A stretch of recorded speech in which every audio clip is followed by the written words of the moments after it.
हमारा प्रॉफिट आता है। अनुराग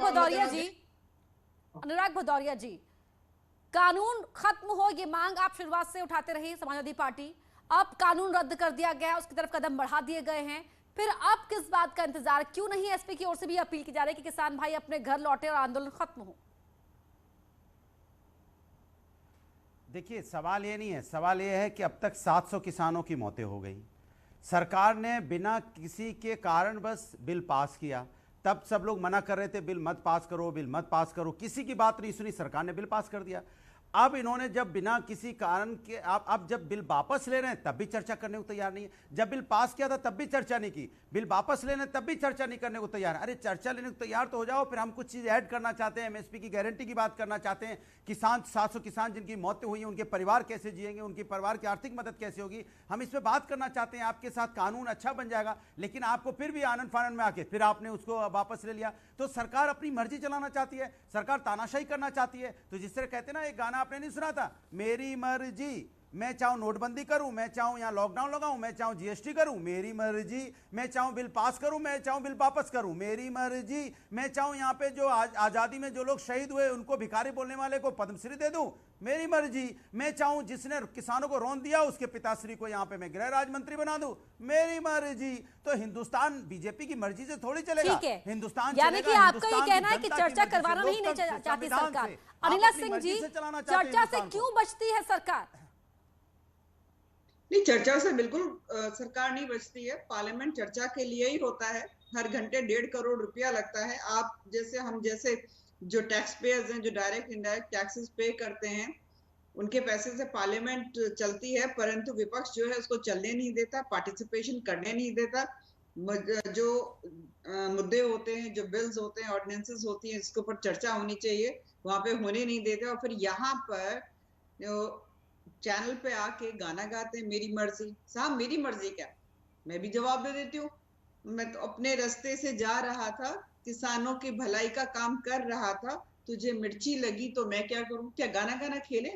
गाने मुझे भी बहुत आते हैं, शेरो शायरी मैं भी कर सकती हूँ, पर मुझे लगता है कि किसानों का मुद्दा जो है वो इतना हल्का नहीं है कि गाना और शायरी और कविताओं में मैं इसको हल्का कर सकूं। यहाँ पर अरे क्या अनुराग जी, आपकी बात में बीच में नहीं आई थी अनिला सिंह जी, प्लीज सुन लीजिए आपने। नहीं, इनको ये समझ में आ जानी चाहिए, पड़ेगी चिल्लाएंगे, क्योंकि सपा बसपा ने मिलकर यहाँ पर 21 चीनें मिलें बंद कर दी, 19 चीनें मिलें जो है वो बेच डाली थी।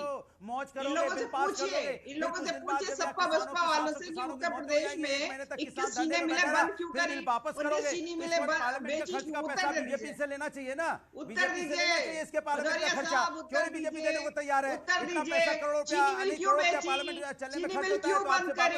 हमने तो चालू करवाई, हमने उनका रिनोवेशन करवाया, पार्लियामेंट में बिल पास करेंगे, उसके बाद अपनी मर्जी से आप बिल पास, अपनी मर्जी से बिल वापस। हिंदुस्तान क्यों? हमारे साथ रिजवी साहब भी हैं, कांग्रेस के प्रवक्ता, उनका भी रुख कर लेते हैं। राहुल गांधी आजकल बहुत एक्टिव है इस पूरे मामले को लेकर, ट्विटर पर भी और वोकल भी हैं।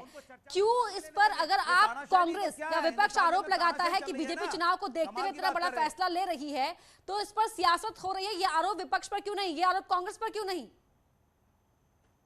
रिजवी साहब,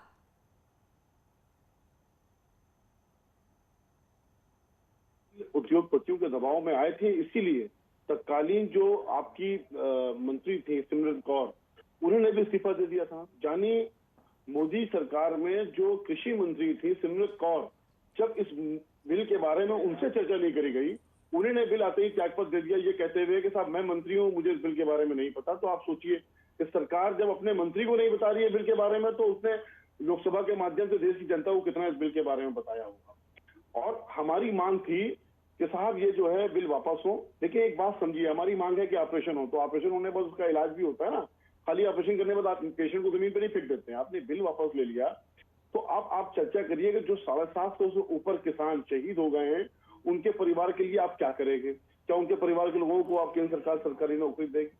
जब आपने बिल वापस कर लिया है, इस बिल वापसी के आंदोलन में जितने लोगों के खिलाफ आपराधिक मुकदमे, फर्जी आपराधिक मुकदमे भारतीय जनता पार्टी की सरकारों ने लिखे हैं, उसको वो कैसे वापस ले गए? तो जब तक इन चीजों पर चर्चा नहीं होगी, देश के लोगों को कैसे पता लगेगा और क्या चाहिए? और जहां तक ये एमएसपी की बात कर रहे हैं, अब जब आदरणीय मोदी जी गुजरात के मुख्यमंत्री थे, वो एमएसपी कमेटी के प्रेसिडेंट थे, और उन्होंने खुद कहा था कि एमएसपी पे कानून आना चाहिए। आज 7.5 साल से ऊपर से वो जो है वो प्रधानमंत्री हैं, तो एमएसपी पे चर्चा करने में दिक्कत क्या, कानून लाने में क्या दिक्कत है, कौन उन्हें रोक रहा है? आज किसान कह रहे हैं कि एमएसपी पे कानून बनना चाहिए, कांग्रेस पार्टी उनके साथ खड़ी है कि एमएसपी पे कानून बनना चाहिए, और वो खुद मंत्री हैं, प्रधानमंत्री हैं, उनकी मांग थी, तो आज क्यों नहीं बना रहे हैं? तो क्या देश के किसानों को धोखा दे रहे हैं? और ये आंदोलन जीवी किसने कहा था, खालिस्तानी किसने कहा था? आपको याद होगा कि मोदी जी ने स्वयं कहा था आंदोलन जीवी। अविनाश सिंह जी, ये मांग जो सवाल उठा रहे हैं कि क्यों नहीं फिर बात की जाती है और क्यों नहीं इस तरह कदम उठाती है सरकार, जब एमएसपी की गारंटी की बात किसानों की तरफ से की जा रही है, कांग्रेस